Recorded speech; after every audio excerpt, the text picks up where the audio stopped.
بسم اللہ والسلام علی رسول اللہ۔ اچھا، ایک سوال ہمارے دارالفتہ میں یہ آیا ہے کہ فرض کی آخری 2 رکعتوں میں کیا ہم سورہ فاتحہ کے بعد سورت ملا سکتے ہیں یا نہیں؟ تو فرض کی جو آخری 2 رکعتیں ہوتی ہیں، جیسے 4 فرض ہم پڑھتے ہیں تو اس کی جو آخری 2 رکعتیں ہوتی ہیں اس میں سورہ فاتحہ کے بعد سورت ملا سکتے ہیں، کوئی حرج نہیں ہے، بلکہ ملانا افضل ہے۔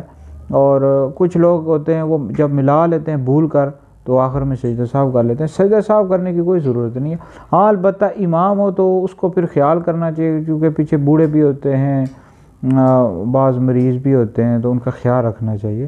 ہاں البتہ اگر پیچھے مقتدی ہیں، وہ کہتے ہیں کہ آپ ملا لیں تو کوئی حرج نہیں، پھر ملا سکتے ہیں۔ تو باقی اگر کوئی تنہا نماز فرض پڑھ رہا ہو تو بالکل وہ آخری 2 رکعتوں میں سورہ فاتحہ کے بعد سورت ملا سکتا ہے، دونوں رکعتوں میں کوئی حرج نہیں ہے، ملا سکتے ہیں جی۔